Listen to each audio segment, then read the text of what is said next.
15ই August উপলক্ষে বাড়িতে বানিয়েছিলাম এই 3 রঙের রসগোল্লা।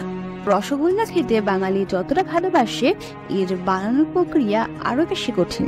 প্রত্যেকটা জিনিস, প্রত্যেকটা উপকরণ সমানভাবে হলেই তবেই আপনি পেতে পারেন একেবারে পারফেক্ট রসগোল্লা। আমাদের বাড়িতে রসগোল্লা বানানোর প্রক্রিয়াটি আমি আপনাদের সঙ্গে শেয়ার করছি। প্রথমে এখানে দেখতে পাচ্ছেন 1 থেকে 1.5 লিটার দুধ আমরা জাল দিয়ে নিয়েছি। আমরা গরুর দুধ ব্যবহার করেছি, আপনারা চাইলে বাজারজাত প্যাকেটের দুধও ব্যবহার করতে পারেন। এবার এই দুধটাকে ভালো করে জাল দিয়ে এর থেকে আমরা ছানা বানাবো। আর তার জন্য আমাদের লাগবে লেবুর রস বা ভিনেগার। আমরা আজকে ছানাটা লেবুর রস দিয়েই বানাচ্ছি। দুধটাকে ভালো করে জাল দিয়ে তারপর আঁচটাকে একদম কমিয়ে দিতে হবে। যখন দুধটা উষ্ণ গরম থাকবে, এই সময় লেবুর রস বা ভিনেগার দিয়ে দুধটাকে আস্তে আস্তে নাড়তে হবে।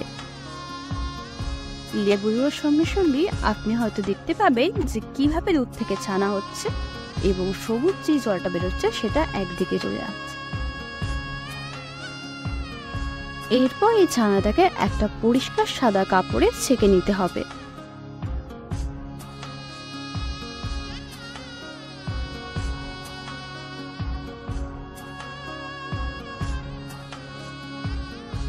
খেয়াল রাখবেন এতে কোনো রকম জল অবশিষ্ট না থাকে। হাতের সাহায্যে সমস্তটা জল নিংড়ে বের করতে যদি কষ্টসাধ্য মনে হয়, তবে আপনি যে কোনো ভারী জিনিস এর উপর রেখে এর জলটা ড্রেন আউট করতে পারেন।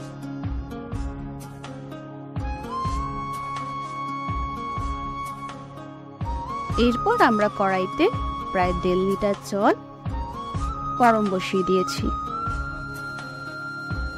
এরপর হাতের সাহায্যে ছানাটাকে বেশ করে মাখতে হবে, যেন এটা ঘিয়ের মতো একটা ক্রিমি টেক্সচারে চলে আসে। জল গরম হলে এর মধ্যে দিয়ে দিচ্ছি 400 থেকে 500 গ্রাম চিনি।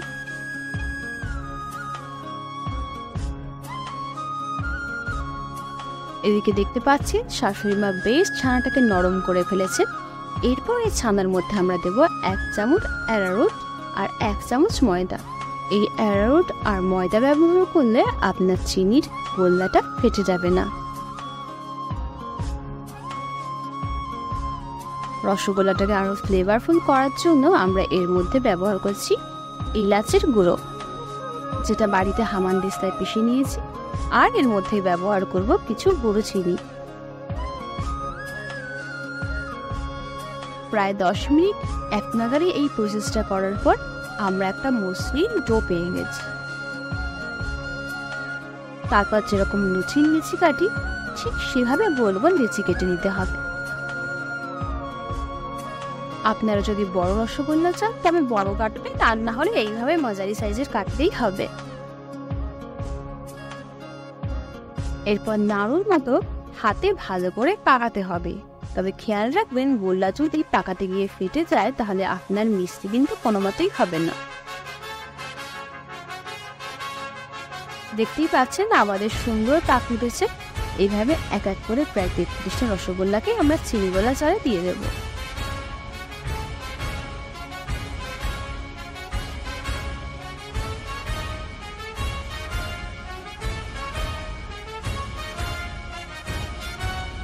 তারপর একটা হাতার সাহায্যে এটাকে আমরা ক্রমাগত নাড়ব, আর মাঝে মাঝে এর মধ্যে ঠান্ডা জল ব্যবহার করব।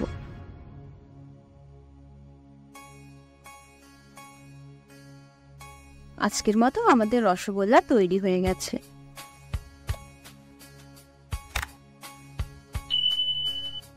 আমরা 15ই আগস্টের দিন এইভাবেই মিষ্টি বানিয়ে আমাদের দিনটাকে স্পেশাল করে তুলেছিলাম।